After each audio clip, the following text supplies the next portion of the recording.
programa vas a encontrar altas dosis de humor, camaradería, buen rollismo, palabras malsonantes, opiniones impopulares, algún canturreo, hype y más hype. He dicho ya hype. Y si no eres una persona con un gran ángulo de tolerancia, será mejor que escuches otra cosa. Así somos de majos. ¡Ea! Muy buenas, estás escuchando Ludógenes. Esto es Aquí hay tema. Y hoy tenemos a Miguel, que nos trae un temazo de la hostia. Buenas noches, Miguel. Muy buenas noches. Aquí estamos con un tema que hasta ahora no habíamos tratado. Y además muy interesante. Estamos hablando de 1565, el asedio de Malta. Un tema así muy wargamero. Muy wargamero, por eso digo que no... Y juegazo. No habíamos hecho nada parecido. No, del tema de Wargames creo que no habíamos tocado nada todavía. Así que está guay que toquemos alguna cosa así. Y además este es un tema potente. Yo me quedé flipado cuando me empezasteis a contar así un poquito por encima. Digo, hostia, esto... Aquello que te dicen, la batalla de no sé qué. Uf, vaya peñazo me van a soltar ahora. Y no. Tengo ganas de escuchar todo lo que tienes que contar, porque sí que hay mucha tela. Es muy épico. Y he tenido que recortar, porque si no se nos iba de madre.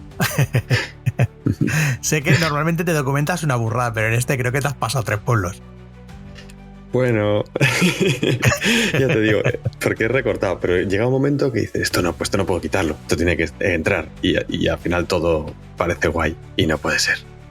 Bueno, antes de empezar, me gustaría dedicar a Mateo el programa de hoy, porque sin saberlo, sí, bueno, tú también lo conoces, sin saberlo, él propuso el tema del que vamos a hablar. Mira, me explico. En principio, él no lo hizo pensando en el juego, porque no sabía ni que había un juego sobre ello. Simplemente, pues, me dijo, oye, tío, te recomiendo que te informes sobre, lo digo ya, el asedio o el sitio de Malta. Y claro, fue justamente buscando mapas sobre el asedio cuando me salió entre las imágenes de Google la portada del juego de mesa del que vamos a hablar hoy. Y claro, pues intentamos buscarlo para comprarlo, pero como está agotado. y bueno, pues Draco Ideas le pedimos una copia que nos la prestara y nos la cedió. Muy bien. Sí, nos la cedió. Hablé con Luis, le pedí por favor que si me podía hacer una copia. No tenía nada para cedernos. Le dice, mira, tengo la de demostraciones, te la puedo dejar.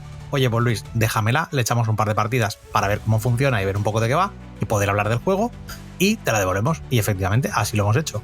Por eso, muchísimas gracias, Luis, que siempre se enrolla muy bien con nosotros. Gracias, Luis, y gracias, Mateo, porque es de bien nacido ser agradecido. Claro que sí. Pues nada, el juego de hoy, 1565, el asedio de Malta, es un juego para 1 o 2 jugadores, es decir, podemos jugar en solitario, pero creo que lo suyo es jugarlo contra otra persona, donde más te puedes divertir. Es un juego diseñado por Tristan Hall y pintarrajeado por Giampiero Mangliardi. Este no sé quién es. Esto, si tuviera Pedro aquí, me estaría dando de hostias ahora mismo. ¿Sabes? ¿Cómo que no sé quién es? Pues no tengo ni idea quién es. Yo de esta cosa no entiendo. Bueno, es un juego de 30-40 minutos que puedo decir que para la primera partida ni de coña. Pues claro, tienes que aprender un poco cómo funciona, tiene muchas cositas y tal. Pero una vez dominado, perfectamente. 30-40 minutos creo que sí que se puede jugar. Sí. Fantástico. A partir de 14 años y tiene un peso de un 2.33, una cosa así. Vale, es un juego del 2020 más o menos. Y como hemos dicho antes, lo trajo Draco Ideas, que espero que lo vuelvan a sacar. Forma parte de una colección, creo que hay 3 de momento. ¿Sí, Miguel? ¿Puede ser? Sí, mira, el primero que sacaron en 2014 fue el 1066, Tears of Too Many Mothers, The Battle of Hastings. Me encanta cuando me toca hablar en inglés. Que son normandos contra sajones. Luego en 2020 sacaron del que vamos a hablar hoy, del Gran Asedio de Malta, y en el 22 sacaron 1815, Scum of the Earth, The Battle of Waterloo, que es básicamente Wellington contra Napoleón. Y hay que decir que los 3 juegos se pueden mezclar, se pueden hacer what ifs, ¿vale? Puedes coger a los sajones contra Napoleón, por ejemplo, y hacer una batalla que nunca sucedería. Sí, porque al final la mecánica es la misma de los 3 juegos y son perfectamente compatibles entre sí, que lo cual le da un puntito más, ¿no? Si te gusta el tema del asedio de Malta, pues oye, pues juegas el asedio de Malta. Pero es lo que decía Miguel, si te apetece hacer un what if, oye, ¿qué pasa si metemos aquí a los turcos contra no sé quién? pues lo metes y lo juegas y ya está. Al final cada mazo cada parte, digamos, es un mazo de cartas y cada uno pues con sus características. ¿Cómo funciona esto? Os lo voy a decir así muy someramente porque no me quiero enrollar y tampoco me acuerdo bien, hace mucho ya que jugamos la partida. Es una matriz de 3x3 que tienes delante, ¿vale? Que representa tu parte del campo de batalla, ¿vale? Y además la posición es importante, de donde pongas las cartas. Hay cartas que van mejor delante, hay cartas que van mejor detrás, por efectos del juego. En medio del juego tenemos lo que es 3 cartas que son San Telmo, Senglea y Virgu, ¿vale? Que es, digamos, lo que tenemos que llegar a conquistar al final. Las y al fortalezas. otro lado de eso, exactamente, las fortalezas. Y al otro lado está otra matriz de 3x3 que es tu oponente. En este caso, pues era Miguel. Empiezas el juego teniendo un general, ¿lo digo bien? ¿Es un general? El líder, sin más. Bueno, pues un líder. Tienes un líder, cada uno tenemos uno, lo colocamos y tal, y luego tenemos un macito de cartas. Robamos, creo que eran 6 cartas, si mal no recuerdo.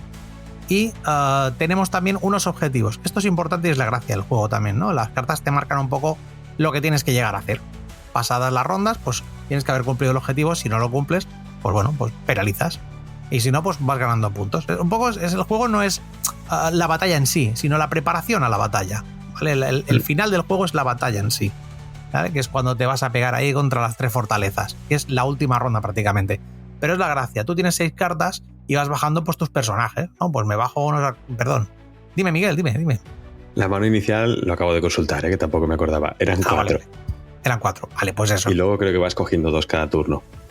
Exacto, claro, 4 más 2, 6, ¿no? Ah, bueno. Igual es por eso que me suena a mí. Vale, entonces, bueno, lo podemos consultar las reglas, no pasa nada. Entonces, como iba diciendo, tú coges tus cartas y vas bajando. Puedes bajar un máximo de 2 cartas, ¿sí, verdad, Miguel? ¿Eran 2 cartas? Si mal no recuerdo. Tú puedes bajar las que quieras. Lo que pasa es que el coste es jodido. Sí, claro, ahí está la gracia. Tú vas a bajar una carta y te dice, vale, para bajar esta carta tienes que descartar otras 3. Y ya te has jodido, porque todas las cartas son golosísimas. A ti te gustan todas, tú las quieres bajar todas, pero todas no puede ser. Tienes que escoger. O te bajas la carta descartando otras cartas, o si tienes alguna carta que te sirva para hacer ese pago, pues lo puedes hacer. Hay cartas que las bajas y te generan puntos, y esos puntos te sirven pues para bajar más cartas, ¿vale? Un poco la mecánica es esa, ¿no? Voy bajando cartas y luego pues las voy girando para hacer sus efectos y tal, atacando, haciendo la puñeta, como me hizo Miguel a mí toda la puñetera partida, que me estuvo allí dándome con la de esta en la cara hasta que me reventó vivo, abusón. Bueno, hay que decir que había jugado. Eso no fue una batalla. Eso no fue una batalla, eso fue bullying puro. Me reventó vivo. Pero me lo pasé muy bien, ¿eh? Es lo que tiene haber jugado antes. Sí, eso también. Yo que iba ahí todo inocentón, llevaba al turco allí y digo, bueno, a ver, vamos a ver qué hacemos con los turcos aquí. ¿Y qué hicimos con los turcos? Bueno, hicimos el Canelo, básicamente, el ridículo. Pero me lo pasé en teta. Porque el juego, además, te va apretando. Aparte, no solamente el juego, sino tu oponente te aprieta.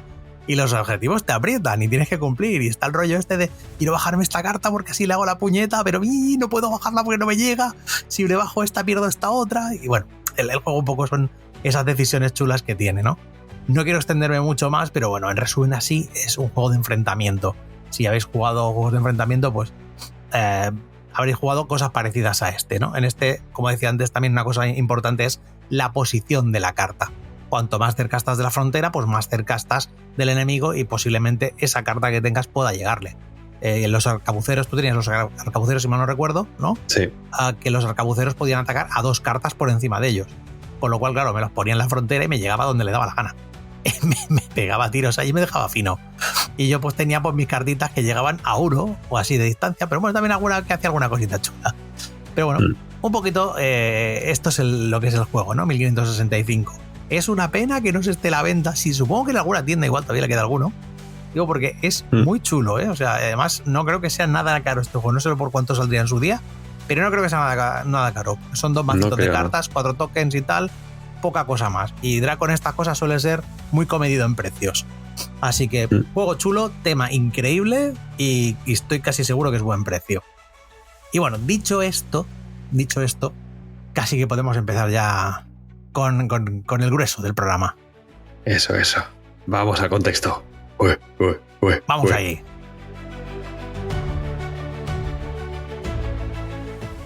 Bueno, Miguel, aquí en la escaleta me has puesto algo que me hace mucha gracia. Tiene nombres 1000.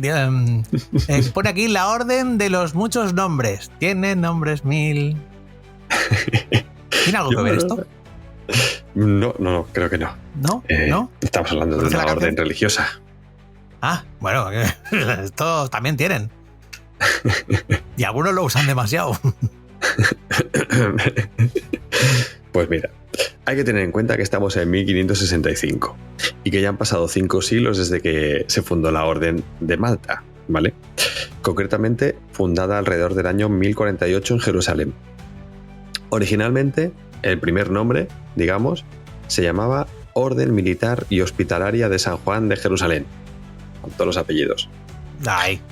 Y su función inicial era la de cuidar a los peregrinos cristianos que iban a Tierra Santa. De ahí que fueran también conocidos simplemente con el nombre de Caballeros Hospitalarios. Aunque también como Caballeros de San Juan durante las cruzadas. Vale, por eso puede haber un poco de lío, que si son órdenes diferentes, que si no sé qué, pero... Vale, ahora verás. Es todo lo mismo, al final con diferente nombre. Exacto. Cuando los cristianos fueron expulsados de Tierra Santa, hacemos aquí un inciso y recomendamos El Reino de los Cielos, versión del director. Si queréis ver rodar cabezas, pues tuvieron que irse de Tierra Santa y se acabaron estableciendo en la isla de Rodas. Estuvieron allí un par de siglos, hasta 1522, y durante ese periodo se les conoce también con el nombre de la Orden de Rodas. Pero llegaron los turcos, en plena lucha por el dominio del Mediterráneo, y entonces los echan y la orden empieza a vagar por los territorios cristianos sin tener un lugar que puedan llamar suyo. Y entonces ya nos vamos acercando, porque Carlos I de España y V de Alemania les alquila la isla de Malta a la orden. Por eso pasan a ser conocidos también con el nombre de Orden de Malta. Ya hemos llegado. El primer Airbnb de la historia. Por cierto, para terminar con el tema de los nombres, hoy en día siguen existiendo y su nombre completo es Soberana Orden Militar y Hospitalaria de San Juan de Jerusalén, de Rodas y Malta. Venga, ahí, venga. No sabemos qué ponerlo, pónselo todo. Pónselo todo. Ahí es nada. Y bueno, todavía conservan algunas posesiones. De hecho, si alguien hace el Camino de Santiago, cuando sales, cruzas Pamplona y pasas a Cizur Menor, entrando a mano izquierda, no es coña, ¿vale? Subes una rampa y ahí a mano izquierda se puede visitar una de sus iglesias. Es la iglesia sanjuanista y suele estar cerrada, pero si preguntas a los voluntarios que hay justo enfrente, suelen estar encantados de enseñártela, de hablarte de la orden, de sus orígenes, de las cruzadas. Vamos, suficiente como para que aquel día ya te quedes allí a dormir, porque no te dejan ir de tan bajos que son. ¿Estás hablando de una experiencia personal o te lo han contado? Sí.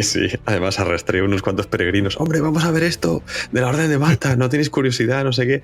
Y al final estaban allí sentados. Como diciendo, nos estamos enfriando ya. Esto está durando demasiado.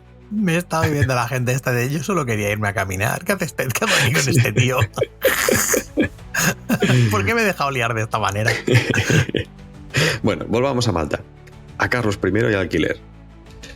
El archipiélago de Malta está compuesto de varios islotes y 3 islas principales, que de norte a sur serían Gozo, Comino, que es la más pequeña, y por lo que he visto, no, la frase "me importa un comino" no viene de aquí, sino que simplemente había mucho comino en la isla. Y luego Malta, que es la principal. El archipiélago, si lo situamos mentalmente en el mapa, pues está al sur de Sicilia, más o menos situado en el centro del Mediterráneo, y en esta época que nos ocupa está separando el Mediterráneo cristiano del musulmán. Así que es una especie de primera parada obligatoria para una invasión, ya vayas hacia un lado o hacia el otro, ¿no? En este caso, pues serán la invasión de los territorios cristianos.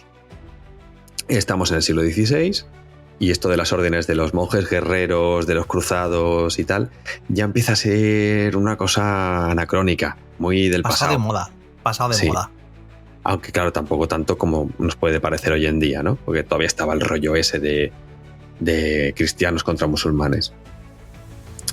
Y Y bueno, entonces es conocido, seguramente pues suene a la gente, que Carlos I le permitió a la orden establecerse en la isla de Malta a cambio de un alquiler simbólico que consistía en el pago de un halcón maltés anualmente.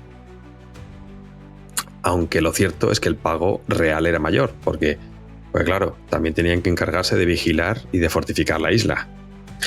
Y tenían que encargarse también de ejercer la patente de corso y de ir hostigando a los turcos en sus costas y en el mar a sus barcos.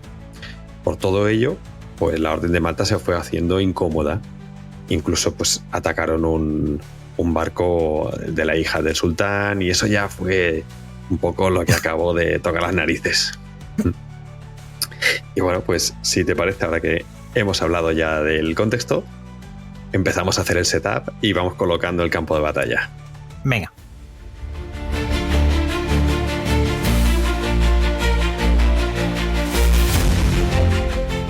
Vale, bueno, pues ya sabemos un poco de qué va la película, ¿no? Y ahora nos falta saber quiénes son los contendientes.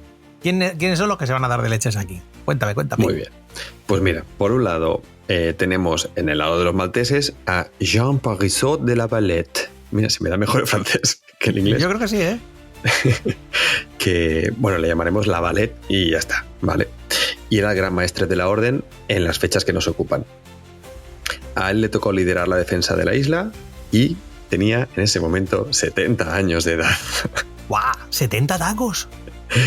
Sí. Eso ya en esa época era un muerto viviente.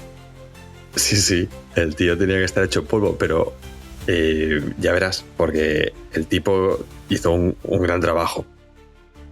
Mira, hay que decir también que la Valette tenía espías y que sabía que los otomanos preparaban una gran armada, que Malta podía ser un objetivo, pero pensaban que vendrían más tarde, o sea, no los esperaban tan pronto ni estaban preparados.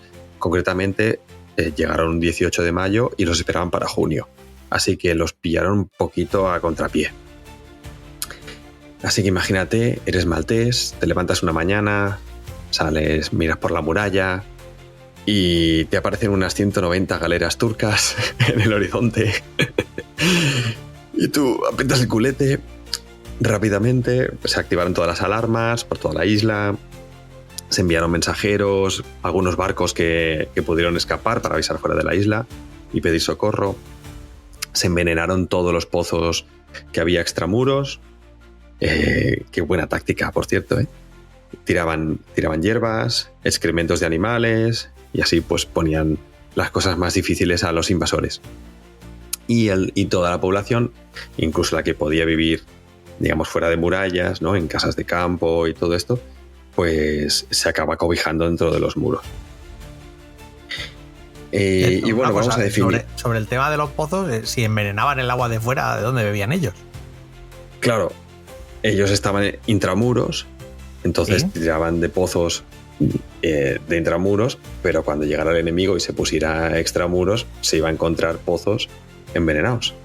Ah, no, yo digo porque igual por filtración o algo se comunicaban, ¿sabes? Y estás envenenándose a sí mismo. Ya, no creo.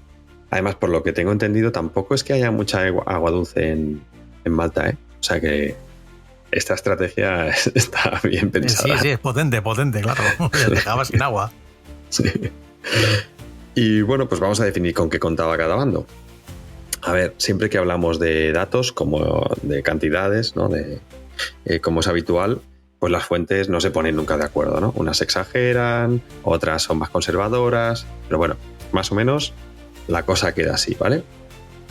Los malteses contaban con una población civil de unos 25.000 habitantes, que no combatían formalmente, pero que ayudaron en la defensa con tareas de reparación, de transporte, de logística, les iba la vida en ello.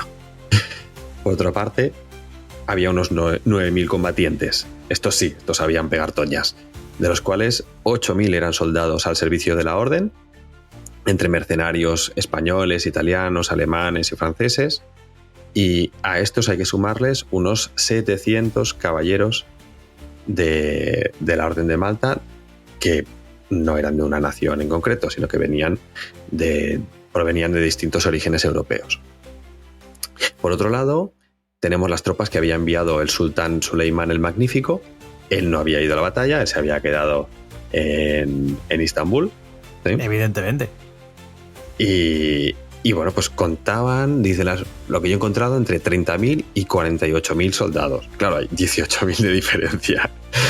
Entonces, si te parece, pongamos 40.000, ¿vale? Así más o menos en el medio, redondeado. Ni para ti ni para mí. Y este gran ejército estaba compuesto por diferentes unidades, ¿vale? Era muy, muy variopinto. Los soldados de élite, digamos, los más top, eran los genízaros. Los genízaros habían sido niños cristianos, separados de sus padres, en rafias, en batallas, ¿no? Se mata a los padres, se coge a los niños, se les convierte al Islam y se les entrena para que sean los soldados de élite. Claro, esta gente tenía que demostrar que eran el mejor musulmán de todos. Así que al final eran los que tenían que demostrar el campo de batalla y todo más que los demás para ser aceptados, y al final pues se ganaban esa reputación social. Sí. Exacto. Entonces fíjate qué cabrones, ¿eh? Fíjate qué cabrones. Sí. O sea, no cogían a los suyos, no. Cogían a los de los cristianos, ¿eh? No, si de tontos no tenían un pelo. Sí, sí. De hecho, los mejores de entre los genízaros formaban la guardia personal del sultán. Para que veas. Y eran muy temidos. Luego teníamos a los sipajis, que son la caballería pesada, que en este asedio tampoco tendrá mucho protagonismo, pero también iban ahí. Tenemos artilleros, más de 100 cañones, algunos de ellos de gran calibre. Y bueno, hay que decir que la artillería turca era la mejor de la época. De hecho, gracias a ella habían acabado con los bizantinos en 1453, diría, así de memoria. Y bueno, pues los cañones de gran calibre, los normales de los grandes, disparaban obuses de 60 a 80 libras. Pero es que los cañones bizarros otomanos, que eran conocidos como basiliscos, estos tiraban de 160, incluso de 200. Vale, unas burradas. Las balas podrían ser de piedra, por ejemplo de mármol, y de hierro. Vaya bolones. Podían ser personas también, porque en ese tamaño seguro que cabía una persona, ¿eh? Y varias. Cabían varias. Varias, ¿sabes? Sí, sí. Luego tenemos la infantería, era muy, muy variopinta, ¿vale?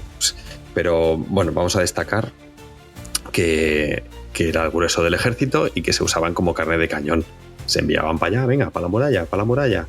Ya verás que la escabechina fue gorda con esta gente. Y parte de ellos eran los yayalar, que eran como infantería campesina, tropas ligeras, que hacían de todo un poco y que eran bastante fanáticos.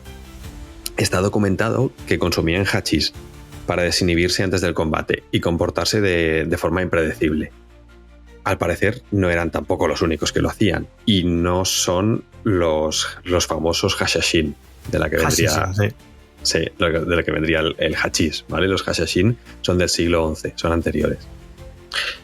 Y ya usaban estos la resina del cannabis. Y bueno, pues fumaban tanto esta gente que hasta el punto en el que Sultán Suleimán llegó a prohibir el uso de drogas entre las tropas otomanas. Claro. Es que... ¡A la guerra! Anda ya, déjame en paz, ahí tan tranquilo, con todo el subidón. ¡Tira para allá, hombre! A ver, es verdad que te hace impredecible, pero impredecible no siempre es bueno. Exacto. Y torpe también. Madre mía. Ir todo fumado a la guerra. Es que...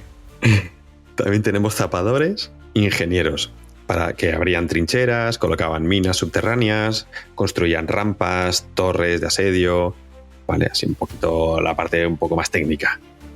Y por supuesto, pues tenemos los marinos que dirigían las galeras y que también estaban especializados en disparar la artillería en movimiento desde el barco. Y a estos luego se nos unirán los corsarios del norte de África, que estaban liderados por Dragut, también conocido como Turgut Reis, aunque bueno, todavía no han aparecido, pero ya los dejo ahí porque más gente todavía. Corsarios. O sea que también, igual que los cristianos, ejercían la patente de corso y bueno, pues hostigaban a los barcos cristianos y sus costas. Así que, viendo todo esto, está claro que los otomanos llevaban una gran ventaja. De hecho, se estima que en un asedio tienes que llevar 3 hombres por cada hombre defensor. El triple de 9.000, que es lo que hemos dicho que tendrían en soldados los malteses, serían 27.000. Y hemos dicho que esta gente llevaba 40.000. Sí. Así que iban sobrados. Iban 4,44 hombres por cada defensor. Tengo que decir que en el juego esto también se refleja. Teóricamente, y digo teóricamente porque no es mi caso, el turco es más potente en el juego. Pero si es tu primera partida y juegas contra un señor que te hace bullying, el turco no es nada. No es nada. Pero vamos, sí. Luego, una vez jugado, dices, hostia, pues sí, tenía muchas más posibilidades yo aquí de meter caña y no he podido. Bueno, eso es una cosilla que me hace gracia que el juego lo refleje, porque coño, está guay eso también, ¿no? Sí, y también refleja que los malteses defienden muy bien. Eso también lo vamos a poder destacar luego. Y bueno, claro, hay que decir que tú no envías un ejército de 40.000 a tomar Malta, sino que era como la primera parada para continuar la expansión. O sea, seguramente el plan era continuar por Sicilia después. Y Malta, pues mira, era una paradita. Y bueno, pues como iremos viendo, y decíamos antes, el papel de La Valette fue crucial. Demostró ser un gran estratega, tomar buenas decisiones, y la primera que vamos a explicar es la del desembarco. Cuando llegan los otomanos, se dan como una especie de vuelta así a la isla, van circunnavegando, se para en una población pequeñita y ahí empieza en ese puerto empieza el desembarco. El desembarco es un momento de debilidad, porque tú no puedes bajar, no puedes parar los 190 barcos y empezar a bajar a todos tus soldados a la vez. Entonces, ese momento de entradas, de movimientos, de barcos, a descargar, todo eso, es un momento débil. Y La Valette podría haberlo aprovechado, ir a atacarlos en ese momento, causar daño, quemar cosas, tal, y volverse para atrás para las fortificaciones. Y sin embargo, no aprovechó el tapón, sino que decidió quedarse y encerrarse. En vez de haber salido a hacer pupa, pues quedarse tras las murallas. Al principio le dijeron, cobarde, ¿cómo no has salido? Que están aquí. Pero se irá viendo que esa fue una buena estrategia, porque él también habría tenido bajas. Y otra cosa con la que hay que quedarse, ¿vale? Cuando lo vuelva a sacar el tema, me lo dices. Ah, vale. ¿Ok? Estate atento. Vale. Y es que mandó a la caballería a la ciudad de Medina. Duerma, ¿no? Esto es para que no me duerma. Sí. A la ciudad de Medina, que está en medio de la isla, ¿vale? Y realmente era la capital. Lo que pasa es que, aun siendo la capital, no era la fortificación más fuerte. Las más fuertes eran Virgo y Sanglea. Entonces envía allí la caballería. Ya veremos por qué esta decisión. Bueno, para empezar, pues en Virgo y Sanglea no la necesitas tampoco, porque es un asedio, ¿no? Pero bueno, quédate con el detalle. Y con todo esto ya tenemos el setup. Y estamos listos para que empiece el juego. Las toñas. Toñas.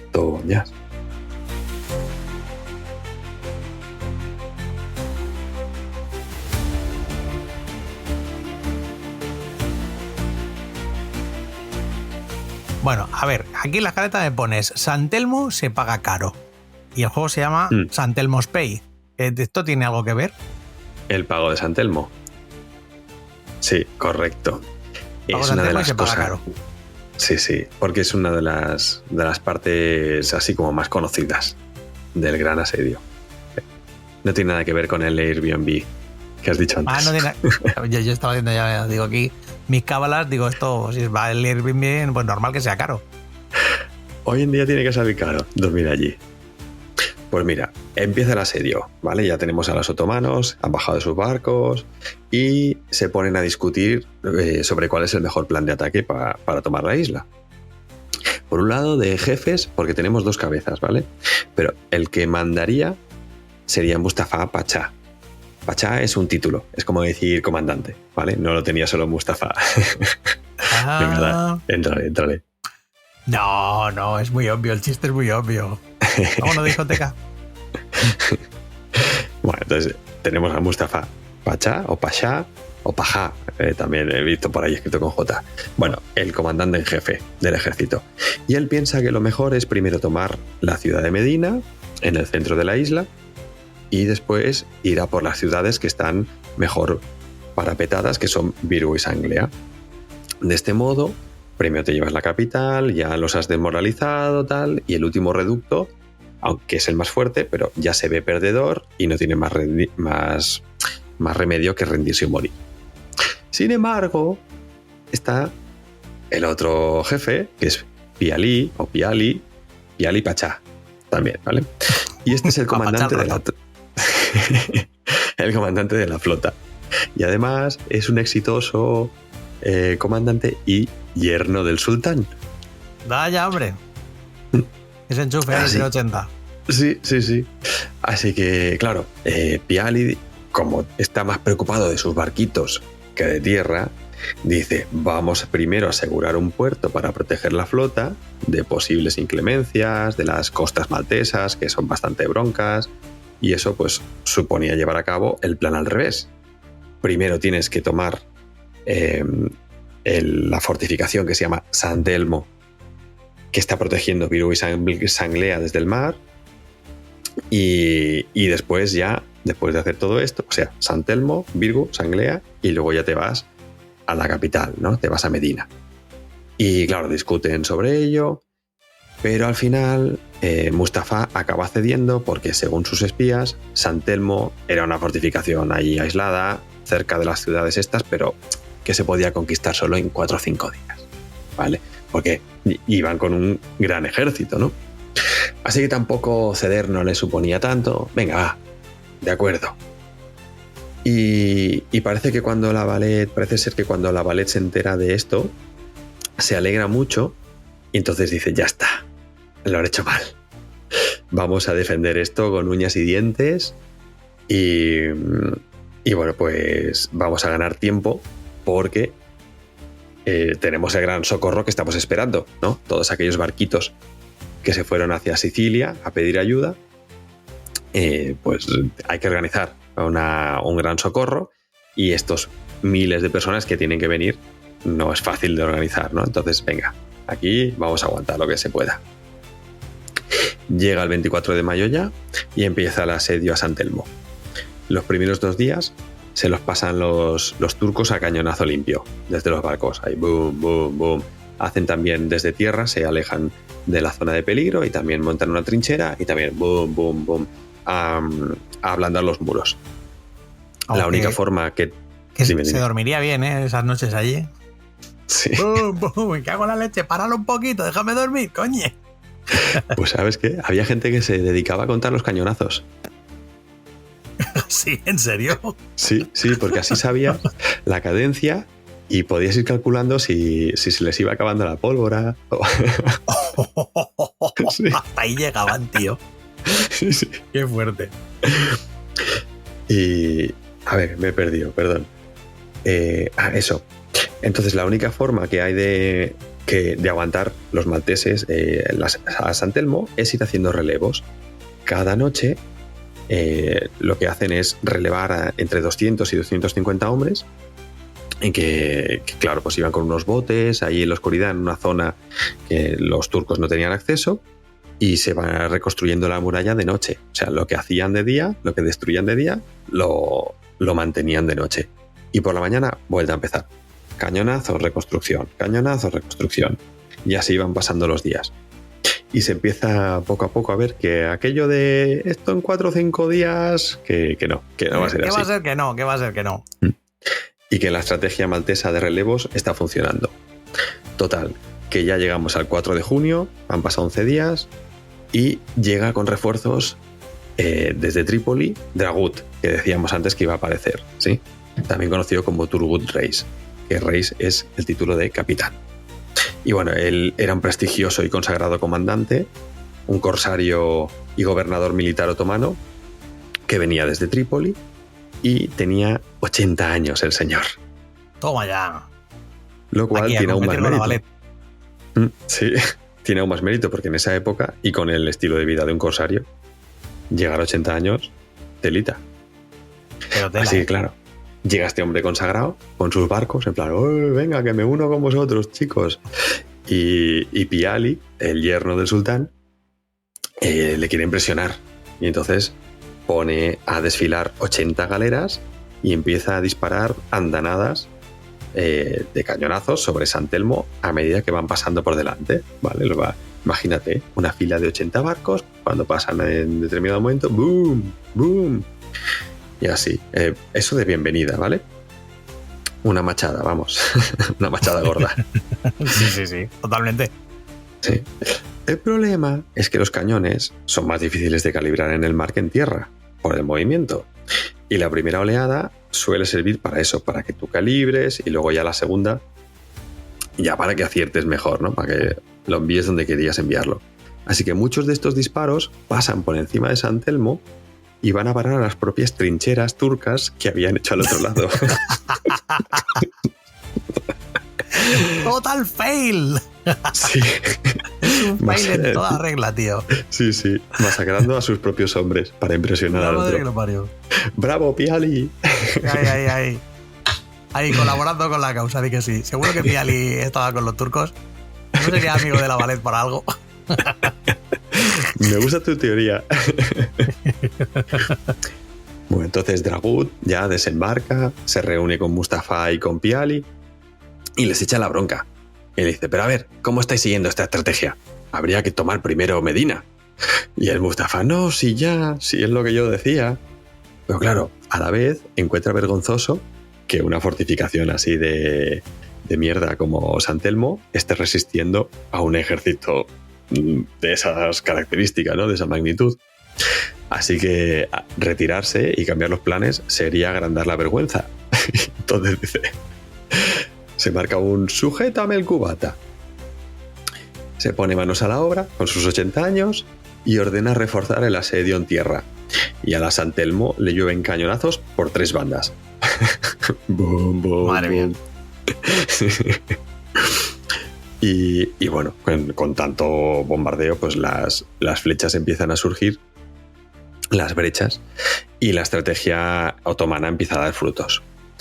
Claro, por las noches los cristianos siguen a lo suyo, reparando brechas, con la esperanza de aguantar un día más, haciendo los relevos. Pero claro, muchos de estos relevos que iban a San Telmo ya no volvían. Se iban muriendo. Ir a San Telmo era que quizás no volvías. Y la fortificación se estaba manteniendo al final con la sangre de esta gente, y al mismo tiempo se evitaba que los ataques llegaran abiertamente a Virgo y Sanglea y que la sangre del resto de la población corriera. En fin, una noche se acercan unos ingenieros allí agazapados, otomanos, al rebellín de San Telmo. Un rebellín es un edificio que está fuera del edificio, ¿vale? Y generalmente se construye para proteger una parte débil de la fortaleza. El rebellín tenía forma, digamos, triangular, ¿vale? Y entonces está situada al otro lado del foso. Y la única manera de conectar un edificio con el otro es a través de un puente. Entonces, estos ingenieros, cuando se cuelan por ahí por la noche, tienen el objetivo de analizar el desgaste de los muros y a ver cómo está el tema, por dónde atacan y todo esto. Y no solo descubren que no hay casi defensores, sino que además los que quedan están durmiendo reventados. Porque imagínate, de mover piedras y al día siguiente aguantar cañonazos. Así que vuelven al campamento, tiqui, tiqui, tiqui, tiqui, y le dicen a Dragut, oye, que están sobaos, que esta gente que está muy mal, está muy mal. Entonces ordenan un ataque al alba. Es día 9 de junio, los otomanos atacan al alba y tienen éxito. Y toman el rebellín. Pero no son capaces de entrar al resto de la fortificación. Y el puente que hay sobre el foso, que los separa a los dos, pues es como dos vecinos de edificios contiguos que se odian, ¿vale? Están insultándose, ¿no? ¡Jo puta! Y bueno, es ahí donde los malteses empiezan a utilizar el fuego griego. ¿Conoces el fuego griego? Sí. Pues es el que inspiró el fuego valirio en Juego de Tronos. Fuego valirio. Uh-huh. Es una mezcla muy inflamable que era capaz de arder incluso bajo el agua. Se cree que llevaba nafta, resina de pino, azufre, cal viva, pero se desconoce exactamente la fórmula, ya que era como una especie de secreto de estado que tenían primero los bizantinos y luego pues con la caída de Bizancio era de los cristianos, ¿no? Entonces, claro, los otomanos que iban por este puente a intentar entrar a San Telmo vestían con ropas anchas y largas. Imagina los estragos que haría el fuego griego. La que le liaría sería pequeña, yo me lo estoy imaginando. Sí, sí. Ay, pobres. Y encima apelotonados intentando pasar sobre el puente estrecho y con las ropas, ¿no? Pues ese día se calcula que los turcos perdieron a unos 2.000 hombres, entre muertos y heridos. Y bueno, hay gente que queda no apta para el combate. Los cristianos, por su lado, pierden 10 caballeros y 70 soldados. Vaya números. Casi y bueno, no, pues increíble. Sí. Tras la pérdida del Rebellín, empiezan los intentos otomanos de intentar traspasar los muros con infantería. Un grupo de soldados jóvenes malteses se van allí a defender aquello hasta la muerte, pero empiezan a ver que esto ya, que San Telmo no aguanta, ¿vale?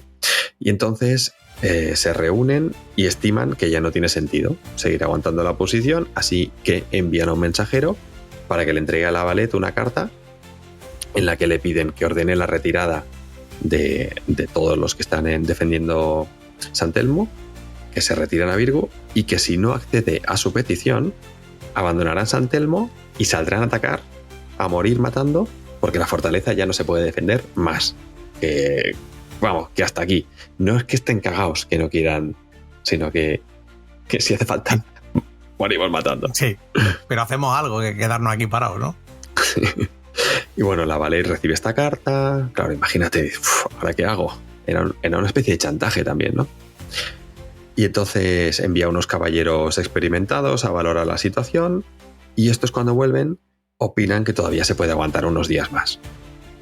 La Valette entonces contesta a sus caballeros rebeldes que no se preocupen, que les envía 200 relevos voluntarios inmediatamente. Claro, esto le toca la moral a los que estaban en San Telmo, se quedan avergonzados y le acaban rogando que no los releven.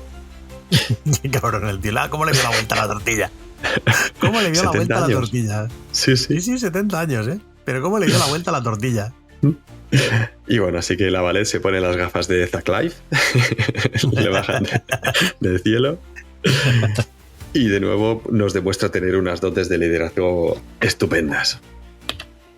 Y bueno, sigamos, porque tenemos a ambos lados, cara a cara, a escasos metros, separados por el foso.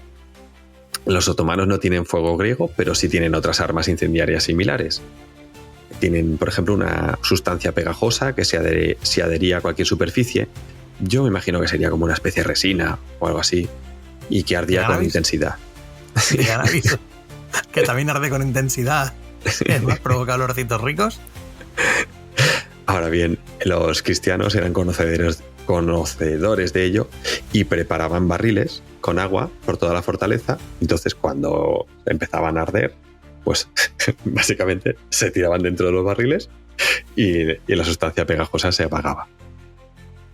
Y bueno, se calcula que en una noche los otomanos llegaron a perder 1.500 hombres en el foso y los malteses 60. Qué números más desiguales, tío. Eran carne de cañón, tío. Es una carnicería. Sí. A mí me sabe muy mal, porque esa manera de liderar... Ya. Bueno, es fuerza bruta, o sea, es intentar aplicar la fuerza bruta en lugar de la cabeza. Sí, tenemos los números. Y ya está. Exacto, tenemos los números, pues vamos con fuerza bruta. Yo creo que hubiera sido más inteligente coger a todos esos que fuman, es decir, ponerlos delante y decir, venga, todos a fumar y soplar para adelante, que caben colocados. Cuando estén colocados, entonces entramos. Que ya estarán ahí medio piripis y les dará igual. Y si hace falta, no te abren la puerta solos. Pones a fumar a los comandantes. Bueno, pues nos vamos para casa. Tampoco hacía falta. Tampoco. Total. Bueno, entonces llega ya el 16 de junio, casi un mes desde la llegada, y los turcos siguen atacando con la estrategia de enviar oleadas de infantería a entrar o morir en el intento. Ese día se pierden otros 1.000 soldados. Imagínate ya cómo está el foso de cadáveres acumulados tras estos días de intentos infructuosos. Los malteses apurando a la defensa de San Telmo hasta el final, y ambos bandos lo están pagando caro. A ver, los malteses menos, pero también lo están pagando caro. ¿Y con los cadáveres que hacían? ¿Los dejaban allí? Claro. Eso como es mucho quemarlos. tío. Claro, es que hay que quemarlos como mínimo, porque es que si no, es contraproducente. Aquello se pudre, tío, y te puede pillar allí de todo. Sí, sí. Pero bueno, también le pilla al que se acerca al foso por abajo. Sí, no, es claro, está clarísimo. Es un elemento más de defensa. Justamente lo hablaba por la parte turca, ¿no? Es decir, hostia, todo esto que está aquí, todo esto va contra mí. Habrá que sacarlo de aquí y pegarle fuego.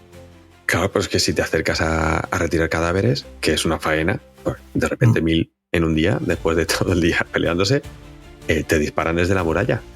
Ya, también es verdad. ¿A que no? Vaya estratega estoy hecho yo, ¿ves? Por eso pierdo. No se me dan bien estas cosas. Por cierto, ¿te acuerdas de Dragut, del corsario octogenario consagrado? Sí. Pues estaba supervisando unas posiciones en las trincheras cuando fue herido. Pobrecito Dragut. No se acaba de saber muy bien si por una esquirla, por una bala de cañón. De hecho, no hay ni consenso en la procedencia del cañonazo. He encontrado versiones que indican que podría haberse tratado de fuego amigo. Incluso. ¿Vale? Flipa. Sí, sea como fuera, Dragut... solo le faltaba eso, ¿eh? Sí. Dragut queda gravemente herido. ¿Vale? Pues le pega la cabeza y tal, y bueno, se ve obligado a retirarse a su tienda, a las trincheras. El tío era duro de pelar, imagínate, con la cabeza abierta y 80 años. Y en las trincheras, en una tienda. Tampoco que se retire a un barco o alejado, nada. Me abre la cabeza a mí, que estoy en el cuarto piso y madre mía, me da algo, ¿sabes? Y este con 80 años seguro que ni se despeinó. Y bueno, llega el 22 de junio y ese día casi se pierde San Telmo. Incluso llegan a ver genízaros en el interior de la fortaleza. Sin embargo, los acaban repeliendo. Ese día los turcos pierden 2.000 hombres entre muertos y heridos. Y finalmente, el 23 de junio, cae San Telmo. San Telmo se pagó caro. Un mes aguantó. Pero caro, ¿eh? Ahora entiendo el título. Joder, se pagó carísimo, tío. El que no aguantó más fue Dragut, que según se cuenta, conoció la noticia de la caída de San Telmo y murió feliz al momento. Bueno, al menos se murió el tío habiendo cumplido parte del propósito. Pero bueno, y con 80 años, digo yo que se podía morir por eso o por cualquier otra cosa tan felizmente, ¿eh? El hombre. Sí. Y ya había vivido todo lo que tenía que vivir. Muerte por cabeza abierta tampoco. No, muy agradable no es, ¿eh? Y bueno, pues eso, una victoria así agridulce, ¿no? Porque había costado la vida a unos 8.000 otomanos en total y defenderla a unos 1.500 malteses. Esto es 5,33 otomanos más, o sea, por cada maltés. Y bueno, la revancha no se hizo esperar. ¿Cuánto es un 0,33 de otomano? Explícame eso. ¿Cuánto es? ¿Eso qué es? ¿Cabeza, medio brazo y tal? ¿O empiezas desde abajo para arriba? ¿Cómo va eso? ¿Cómo es un 0,33 de otomano? Son cálculos a bulto, no son literales. Ya. Sí, pero me hace gracia. Murieron 5,33, vale, una 3,45. A ti te faltará una pierna, un brazo y te vamos a arrancar las 2 orejas también. Bueno, entonces Mustafa llega cabreado ya, por fin allá a San Telmo, coloca sus banderas y la revancha no se hace esperar. Así que, intentando acojonar a los habitantes de Virgo y de Senglea, que serían los siguientes, manda decapitar a los prisioneros cristianos que han hecho en San Telmo y construyen unas cruces, los clavan y los envían flotando por la bahía a Virgo. Ah, qué bien. Qué bonito. Este asedio ya estaba dejando momentos de crueldad extrema. ¿Y qué hizo la Valette? En respuesta, ordenó decapitar a todos los presos turcos que habían hecho y cañoneó las cabezas en dirección a la posición de Mustafa. Y las tiró con un cañón, tío. Qué bruto, tío. A cada cual más bestia.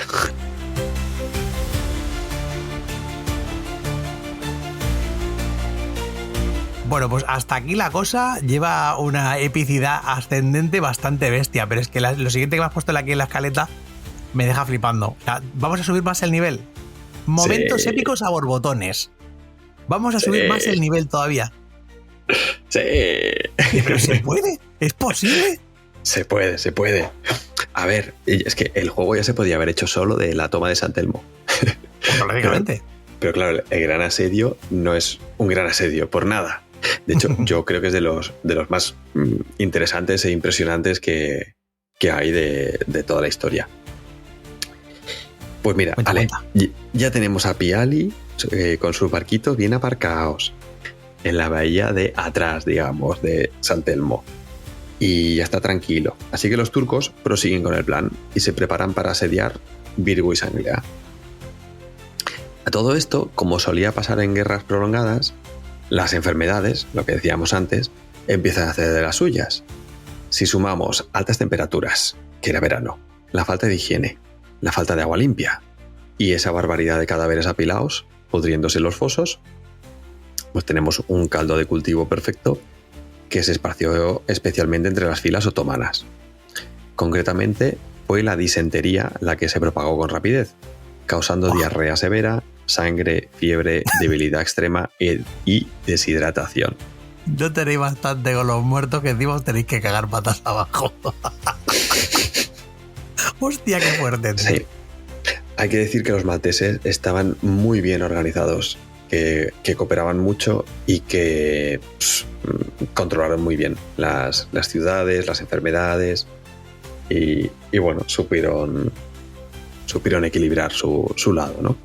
Joder, pero es que, bueno, tío, es una hazaña brutal, porque joder, que no están peleando contra un cualquiera, que es que son los turcos, tío, son los otomanos. Que esta gente no se andaban con chiquitas, no eran un Mindundi precisamente. Es increíble, tío, increíble. Sí. Aparte que, como ves también, a los otomanos le están saliendo mal muchas cosas, ¿no? Como lo de atacarse a ellos mismos sin querer, como que muera Dragut así un poco inesperado, que era el que estaba poniendo un orden entre los otros dos que se peleaban. Y bueno, pues la noche del 28 de junio llegaron refuerzos cristianos. Son los conocidos como el Piccolo Soccorso, el pequeño socorro. Y claro, no eran los refuerzos esperados, ¿vale? Era como una pequeña avanzadilla de, bueno, si todavía están vivos, vamos a enviarles a alguien que les ayude. Un contingente de refuerzos enviados desde Sicilia, compuesto por unos 600 hombres, principalmente españoles e italianos.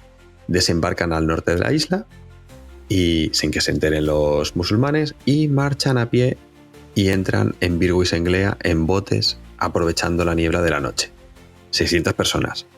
Consigo llevan munición, pólvora, medicinas, moral, importante, y noticias de que se estaba preparando un gran socorro que llegaría en septiembre. Eso sí, estábamos en 28 de junio y el gran socorro llegará en septiembre. Agárrate. Aguanta lo que puedas. Y bueno, pues además, al día siguiente, esta gente, pues claro, las unidades llevaban sus banderas, ¿no? Entonces, por la mañana pusieron sobre las murallas las banderas de los recién llegados para desmoralizar a los turcos y pavonearse, ¿no? De que se os han colado aquí 600 personas. Han pasado el cerco del enemigo. No 2 o 3, no, 600. Que no son pocos, ¿eh? Y mira, si alguien mira el mapa del asedio y busca un poquito de información, porque, claro, para entender todo esto es muy abstracto, ¿no? Si hablamos así. Pero, bueno, verá que Birgu y Anglea son 2 lenguas de tierra dentro de una bahía. Entonces, a esa bahía no se puede acceder desde el exterior porque hay unas cadenas que protegen la entrada desde el mar. Así que, ¿qué hicieron los otomanos para meter los barcos en la bahía si no podían entrar desde el mar? Y ya habían dominado el otro lado, ganando San Telmo. Pues esto es muy impresionante. Una maniobra espectacular. Los sacaron del agua a los botes, o sea, a los barcos, por la bahía vecina, donde los tenía aparcados Piali, y los pasaron por tierra, rodando sobre troncos de madera. Una maniobra que podían hacer ahora, que San Telmo no estaba para impedirlo. Por cierto, no era la primera vez que hacían algo así. Ya lo habían hecho durante la toma de Constantinopla a los bizantinos, de manera que tenían rodeadas a las 2 villas, a Birgu y Anglea, que son como villas vecinas, ¿vale? Y las tenían tanto por tierra como por agua. Otro de los momentos épicos de este asedio fue cuando los malteses montaron una empalizada para reforzar las defensas ante posibles ataques por agua.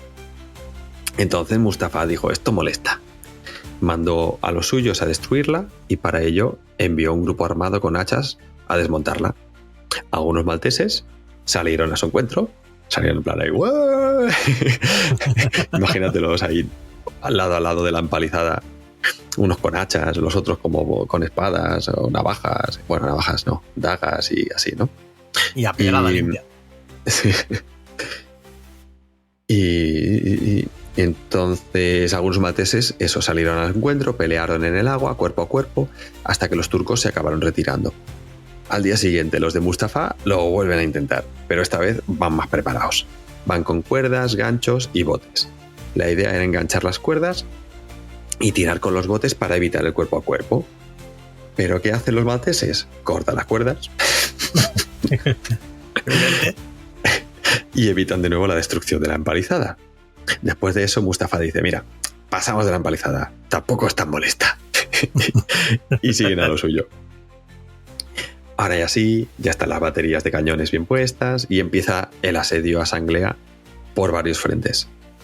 Las empalizadas hicieron su parte y claro, los botes que intentaban llegar por ahí eran blanco fácil de los arcabuceros, por la parte norte, la del agua. Se movilizaron a los genízaros y enviaron a 800 por el lado del agua y los cañones de muralla empiezan a derribar los botes, dejando a unos 800 genízaros en el agua, entre los cadáveres del impacto y los que simplemente pues, habían caído al agua y los arcabuceros estaban poniendo las botas. Los genízaros, espérate, ¿los genízaros eran los que fumaban también? No, estos eran los de élite. Vale. Te iba a decir, bueno, claro, de ahí venía la canción de Smoke on the Water. La pena es que no he atinado ahí, pero oye, hubiera estado bien. Y bueno, por el frente de tierra, los cadáveres ya empezaban a apilarse, ya en el foso. La artillería y el fuego griego, pues seguían haciendo estragos, ¿no?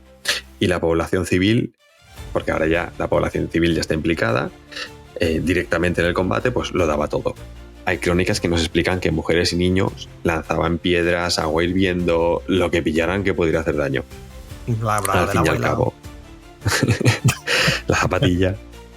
Cualquier cosa. Uy, no, la zapatilla no, ¿eh? Eso ya es un crimen contra la humanidad. Eso son armas de destrucción masiva. La zapatilla de madre, prohibida. Luchaban por su propia supervivencia. Y de nuevo tenemos números. 3.000 otomanos entre muertos y heridos y 250 cristianos. Mustafa empieza a notar el desgaste de sus recursos y cambia de estrategia. Planta baterías de cañones delante de ambas ciudades y manda a cavar trincheras. Ahora parece ya que le empiezan a poner más cabeza a esto y que no subestiman menos a los cristianos, ¿no? Con la tontería, ya estamos a día 2 de agosto y se pasarán varios días disparando a distancia contra las murallas para ir debilitándolas. Envían soldados contra las murallas, se estampan, deciden seguir cañoneando y así varias veces sin éxito. Los cristianos demuestran estar muy bien organizados, lo que decíamos antes. Mira, en una de estas los turcos abrieron una brecha, ya por fin en el lado de Birgu, así que mandan a las tropas a saco por ahí. ¡Todos para la brecha! ¡Ya! Sin embargo, los primeros que atravesaron la brecha se encontraron con que delante de ellos había un muro recién construido en el interior. Petamos uno y encontramos otro. Sí. Básicamente les habían hecho un callejón sin salida, una trampa.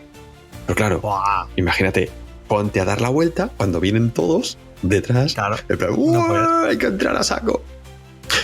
Y todos empujando. Bueno, se acumulan en la ratonera y los soldados empiezan a tirarle el fuego griego. Y los revientan vivos.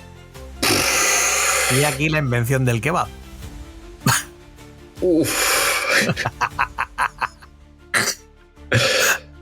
A ver, ¿qué hacemos? Que va para mucho tiempo, ¿eh? Hacemos cachondeo, pero la masacre es gorda, ¿eh? Por otra parte, en Sanglea los turcos ganan una parte de la muralla y llegan a ser capaces de entrar a la ciudad. Y entonces, cuando ya empiezan los combates allí y tal, los turcos escuchan la señal de retirada. Y claro, todos se quedan ahí como, ¿cómo? Que estamos dentro. Con lo que ha costado. Y nadie entiende nada. Pero sin quedarle más remedio, pues tienen que acatar y se largan de allí. Y los cristianos que quedan dentro se quedan así como, ¿pero se van? ¿Qué ha pasado? ¿Pero qué ha pasado? Pues claro, nadie entiende nada. ¿Y qué pasó? ¿Te acuerdas de aquel grupo de caballeros que habían mandado a Medina? Sí. Muy bien. Pues que, por cierto, estaban liderados por un caballero que se llamaba Mesquita, un tal portugués. Que no deja de ser paradójico. Sí. Te lo iba a decir ahora, digo, joder, de huevos.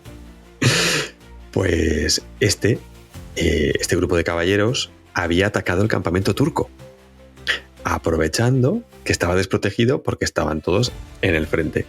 ¡Oh, qué buena! Entonces salieron de Medina, se pusieron a quemar provisiones, a acabar con los pocos enfermos y heridos que se habían quedado allí. Y claro, esto fue un gran golpe porque no iban justamente sobrados de suministros. Y encima habían perdido la ocasión de entrar en Sanglea. Claro, la retirada era porque había que ir para atrás a defender el campamento. Así que, otra vez más, una demostración de que la Valette supo decidirse. Bueno, aquí le estamos dando mucho mérito a la batería. A lo mejor tenía alguien ahí echándole un cable, ayudándole, algún consejero o algo. Hombre, sí, seguro. De hecho, él no se comunicaba directamente con Medina. Este caballero Mesquita tuvo que tomar la decisión de salir. Pero claro, pudo tomarla gracias a que la caballería no se había quedado atrapada en Vigo y en Sanglea. Y bueno, pues habría sido un buen momento para retirarse para los otomanos después de este golpe. Sin embargo, me imagino que tras esto el subidón de moral sería brutal, ¿no? El de los cristianos. Claro, es decir, hostia, mira, estamos aquí, nos están asediando y aún estamos aquí dándoles guerra, ¿sabes? Por saco. Claro. Sí. Y sin embargo, la deshonra sería demasiado grande, ¿no? Porque un tamaño ejército se había tenido que retirar y solo había conseguido una fortificación. Así que decidieron seguir con todo. Nos vamos ya al 18 de agosto, los zapadores están preparando una gran explosión hacia túneles, ¿sí? Y bueno, habían llegado debajo de los muros de Virgu y Mustafa pues manda a prender esta explosión. La explosión tiene un éxito rotundo y de nuevo se lanza la infantería contra las murallas, llegan al interior y empieza un combate encarnizado en el cual participa incluso la Valette, que será herido en una pierna. Recordemos que tenía 70 años el hombre. Entonces le hacen tortuguita, se le ponen alrededor soldados y civiles, ¿no? Para que se lo lleven, para protegerlo, pero él se niega a retirarse del combate. ¡Que no! ¡Que yo me quedo aquí sentado! Con la espada y pegando con la espada. Con la dentadura que se le cae. Claro, esto insufla una gran dosis de moral a los cristianos que ya estaban motivados de por sí. De momento épico, y consiguen al final que los turcos se vean obligados a retirarse. Toma. Y mantienen la posición al menos un día más. Y ahora agárrate los machos porque no vamos a parar de encadenar momentos épicos, ¿vale? Vamos allá. ¿Todavía más? Sí. Esto era como, bueno, vamos viendo a ver qué pasa. No, ahora agárrate los machos. Los otomanos habían construido una torre de asedio con cuero mojado para evitar el fuego, ¿no? Para acercarse a la muralla y protegerse. ¿Qué hará la Valette ante esta nueva amenaza? Pues ordena abrir un boquete en la parte baja de la muralla, asoma un cañón, en el momento en el que se acercan. Te lo ves venir, ¿no? Hombre, es que es evidente. Vale. Mira, pues esto, por cierto, me recuerda a una táctica que la princesa Mononoke, los habitantes de la ciudad del hierro, viven dentro de una empalizada y tienen como unas especies de ventanitas y desde ahí salen a disparar. Y bueno, pues los turcos no se esperaban la jugada porque claro, estaban más preocupados de lo que pasaba por arriba, lógicamente, y para colmo, los cristianos cargaron el cañón con palanquetas. ¿Sabes qué son las palanquetas? No. Pues mira, las hay de diferentes formas, ¿vale? Pero básicamente son parecidas. Imagínate dos bolas unidas por un cilindro, como el típico hueso de perro o la mancuerna esta típica de fortachón. De esa manera, vale. Bola barra bola, ¿vale? Vale, yo pensaba bola barra. Y claro, estas cuando las disparas empiezan a girar y causan daño en todo lo que pillan. Claro. O sea, son más destructivas que las bolas, ¿no? Y claro, pues pillan la base de la estructura de la madera de la torre y se carga la torre. Entonces la torre cae y los arcabuceros se empiezan a disparar a ella a placer. Los turcos que pueden pues salen por patas y cuando todo esto acaba vuelven a sellar el agujero en la muralla y aquí no ha pasado nada. No ha pasado nada. Ven cuando quieras, ¿no? Ven de visita cuando quieras, que te vas a llevar la misma. No me digas que no mola. Está muy bien pensado, sí. Por otra parte, este asedio también mola porque los turcos van inventando cosas y van practicando armas nuevas durante el asedio. Hombre, que con lo que duró les daba tiempo, ¿eh? Sí. Yo me imagino ahí a los ingenieros dándole vuelta. ¿Qué podemos hacer para esto, para lo otro? Venga. Venga, un brainstorming, venga, colegas, no. Venga, rápido. Y llega el turno de la máquina infernal. La máquina infernal. Sí. Es un barril alargado, con aros de hierro y lleno de pólvora, clavos y todo tipo de metralla, todo ahí metido. Entonces lleva encendida una mecha de combustión lenta y se lleva rodando. ¿Vale? Entonces la idea es que explote y que toda esa metralla pues haga estragos, ¿no? Muy bien, entonces un grupo de turcos lo levanta sobre las castigadas murallas y lo deja caer intramuros. Se colocan fuera y se dedican a esperar la explosión, ¿no? Para entrar inmediatamente después de la escabechina. Sin embargo, no explota. La mecha se consumía demasiado lenta. Y los cristianos tuvieron tiempo para subir rodando el barril. La máquina infernal la dejan caer al otro lado, justo donde estaban esperando los atacantes, y la explosión causó una escabechina, pero al otro lado. Ya, con toda la metralla que habría allí. Y claro, después de eso ya se tuvieron que retirar ese día al menos un día más, ¿no? A volverlo a pensar. Es donde le hemos quedado, a ver. Y me queda otro momento épico. Porque a este lo podemos llamar la torre invertida. Y entonces los ingenieros pensaron, bueno, si las palanquetas nos dieron pa'l pelo, si nos lo vuelven a hacer, ¿qué podemos hacer? Venga, chicos, voy. Y lo que hacen es hacer otra torre de asedio, pero esta vez tiene la base reforzada con una falda de piedras para evitar así el destrozo de las palanquetas. Está muy bien pensado, ¿no? Sí.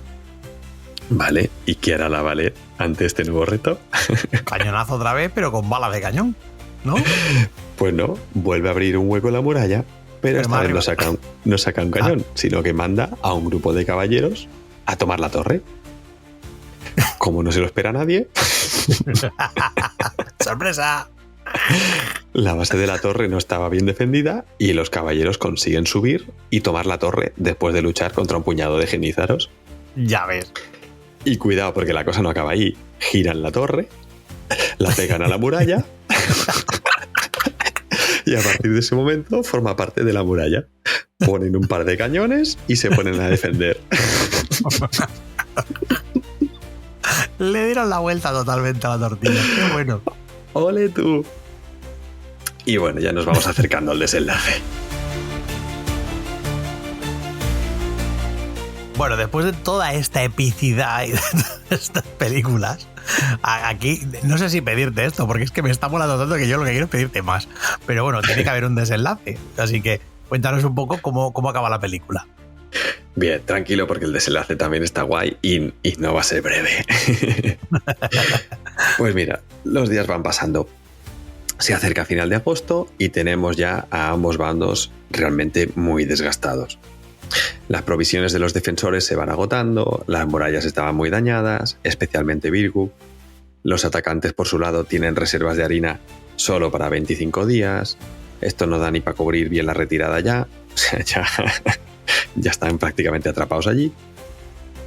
La moral cada vez es más baja, porque como hemos visto, todos los intentos parecían ser siempre insuficientes.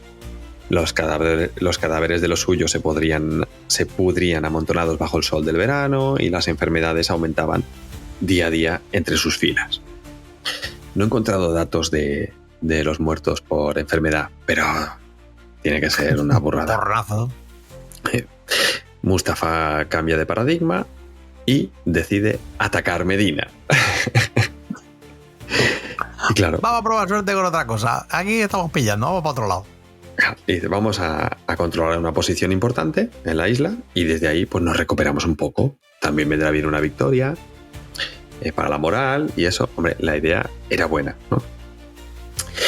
Y bueno, aparte, en Medina ellos sabían que las murallas no eran tan buenas como las de Virgo y Sanglea y entonces cuando ven venir a los otomanos optan por parecer ser muy peligrosos, muy chungos.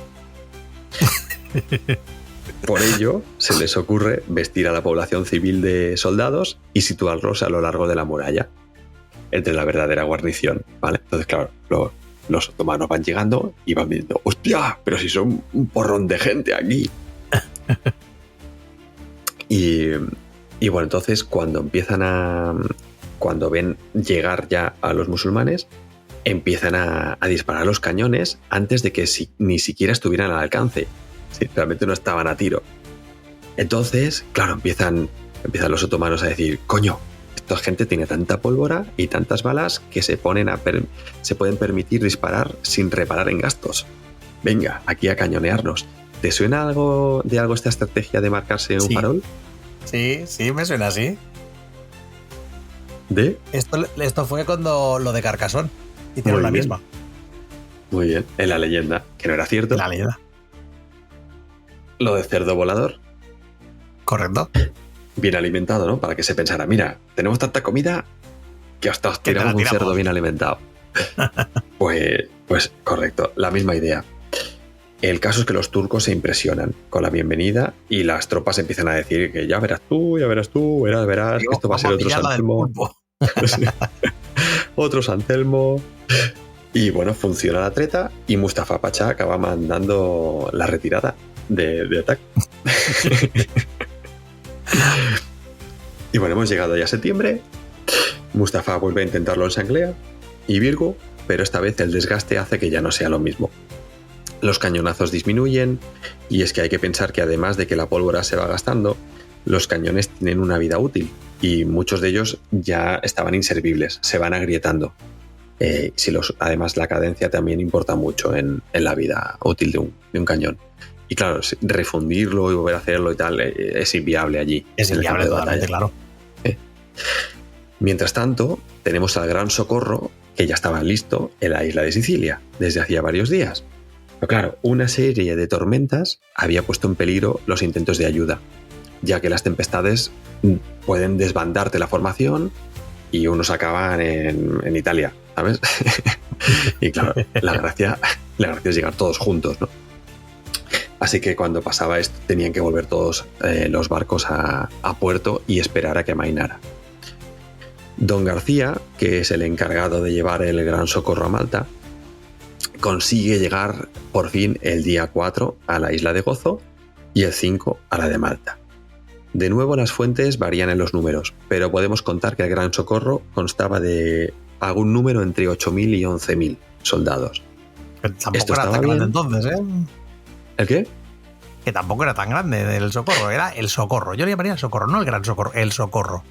Claro, es verdad, es un poco así como, ya está, solo enviáis esto. Exacto. Claro, hay que pensar que Europa estaba llena de conflictos también y que bueno, al final Malta pues sí que era un punto de entrada y sí era un punto importante, pero bueno, Sicilia lo era más. Entonces tampoco podías perder mucho ahí, ¿no? Y tampoco sabían bien lo que se iban a encontrar. Sí, pero el Gran Socorro, o sea, aquí ya vamos a lo grande, ¿sabes? El título, ponlo grande, que parezca ahí en la hostia, ¿eh? Teta y disuasoria total. Llega el Gran Socorro, vais a pillarla del pulpo, nen. Comparado con el pequeño Socorro, que eran 600, pues por eso. Bueno, esto estaba bien. 40.000. O sea. Claro, 8.000, 11.000 estaba bien, pero no era suficiente como para provocar la retirada de los turcos. En eso estamos de acuerdo. Así que, ¿qué hizo la Valette? Hizo circular la falsa información de que habían llegado en realidad 16.000. Y claro, el desaliento ya que reinaba entre los turcos, pues hizo que la información calara y Mustafa se acaba viendo amenazado por un posible motín, ya de los suyos, ¿no? Que ya están hartos y encima han venido todos estos. Y bueno, ¿y qué hace Mustafa? Ordena la retirada. Sin embargo, si esto fuera una peli, sería ese momento en el que crees que ha pasado todo, pero aún queda una amenaza final. Algo así como Ripley cuando se escapa de la Nostromo. El caso es que mientras estaba acabando la evacuación de las tropas turcas, los barcos estaban empezando ya a partir y los malteses ya habían colocado la bandera de nuevo de la orden en las ruinas de San Telmo. Anda que les faltó tiempo. Mustafa descubrió la mentira. Le llegó a sus oídos y, temiendo la reacción del sultán al llegar a casa, ¿sí? de que Suleimán dijera, y has oído por un rumor y no lo luchaste y no sé qué, y en realidad eran 8.000, 11.000, pues decide volver atrás para enfrentarse al Gran Socorro directamente en campo abierto.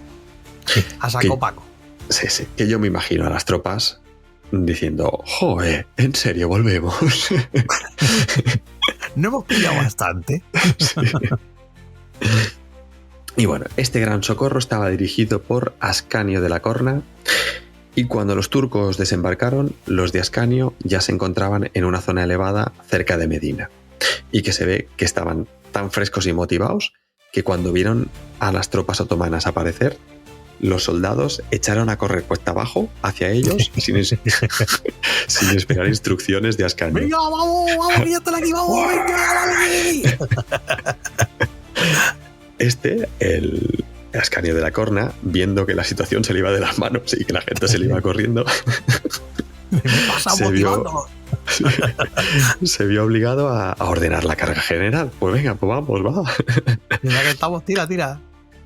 Desde Medina vieron la jugada y salieron también la caballería a cargar por el flanco. Imagínate la estampa.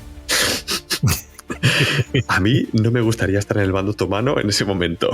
No, venimos otra vez. Que hemos pillado la del pulpo y vienen estos motivados aquí a saco a comernos. ¿Y qué ocurrió? Pues que evidentemente parte de los turcos rompieron filas. Pero no hacia adelante, como habían hecho los otros, sino en retirada hacia los barcos de Piali, que los esperaban en otra playa, ¿vale? Los habían dejado en un punto. La idea era montar batalla en campo abierto y continuar avanzando. Digamos que la salida pasaba por el campo abierto. Si no ganabas, no llegabas. ¿Vale? Entonces... ¿y dónde era el punto de recogida? En la playa de San Pablo, con los barcos de Piali, que él estaba ahí tan tranquilo con sus barquitos esperando. Entonces Mustafa fue capaz de organizar un contraataque con sus famosos jenízaros y contuvo el avance de los cristianos. Fue capaz también de cubrir la retirada del resto, pero fue perdiendo la posición, hasta el punto que el combate cuerpo a cuerpo llegó a la playa de San Pablo, donde estaba el punto de extracción. Imagina a los turcos sin formación, en retirada, aquí cada quien luchando por su vida. Por un lado tienes el mar para huir, no hay botes para todos a la vez, es desorganizado, campiquipugui. Y por el otro tienes a los cristianos frescos y ávidos de causar cuantas más bajas mejor. Aquello ocurrió un 11 de septiembre y, según se cuenta, fue una masacre de tal magnitud que murieron unos 3.000 hombres en la playa, solo en la playa. ¡Wow! Lo que quedaba del gran ejército del sultán Suleimán abandonaba, ahora sí, el asedio. Volvían a Istambul después de 16 semanas y 4 días. Se calcula, ahora, cifras a lo grande. El Imperio Otomano perdió entre 25.000 y 30.000 hombres, sin contar aquí heridos y capturados. Las bajas se debieron tanto al combate como a las enfermedades, al hambre y al propio desgaste de la serie. Evidente. Por parte del bando cristiano, unos 250 caballeros habían fallecido. Dijimos al principio que había unos 700.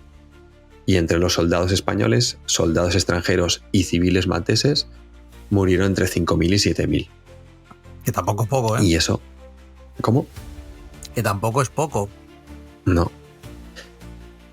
Y eso que no tenemos datos de los que quedaron gravemente heridos o directamente lisiados para toda la vida. Vale, pues, claro, es una victoria, pero una victoria después de una guerra sigue siendo... Con un coste altísimo, claro. Sí. Y bueno, la historia de los malteses fue conocida, celebrada por toda Europa, se hacían misas y bueno, toda la cristiandad celebró aquello, incluidos los ingleses, con lo anticatólicos que eran, incluido ellos, celebraron misas. Y un año después se fundó una ciudad nueva junto a San Telmo, entonces una tercera ciudad vecina a Virgo y Sanglea, y a esta ciudad se la llamó La Valeta. Ah, mira. Que es la actual capital de la isla y, como se puede intuir, lleva el nombre de Jean Parisot de La Valette.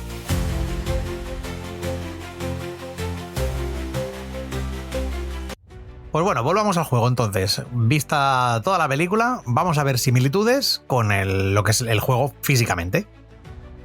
Podríamos, por ejemplo, empezar, si te parece, las cartas. Los personajes de las cartas. Sí, mira, si te parece lo he organizado por mazos. Vale, perfecto.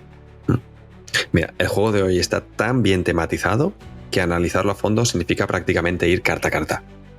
Todas las cartas están hechas con su propio texto, con su propio lore, que contextualiza todavía más. Y bueno, si lo enfocáramos así nos extenderíamos demasiado. Por lo que me voy a limitar a comentar los nombres de algunas cartas de cada mazo, que ahora que conocemos el asedio nos sonarán fácilmente. Evidentemente hay muchos más personajes que no hemos nombrado, que no hemos estado diciendo nombres, porque lo que te he dicho, he tenido que recortar. Y bueno, pues mira, nos sonará fácilmente, yo creo ya, del mazo de la Orden de Malta. Evidentemente, el personaje de la carta de líder es La Valette. Tenemos cartas de Caballeros de la Orden, de la Caballería de Medina, cartas de mosqueteros y arcabuceros, que por cierto en el juego hacen estragos con los turcos. Doy fe. Tenemos una carta de evento que hace referencia a los refuerzos nocturnos que llegaban a San Telmo, al relevo. Tenemos otra dedicada al fuego griego. Aparece la torre de asedio robada, la torre invertida, el fuego amigo otomano.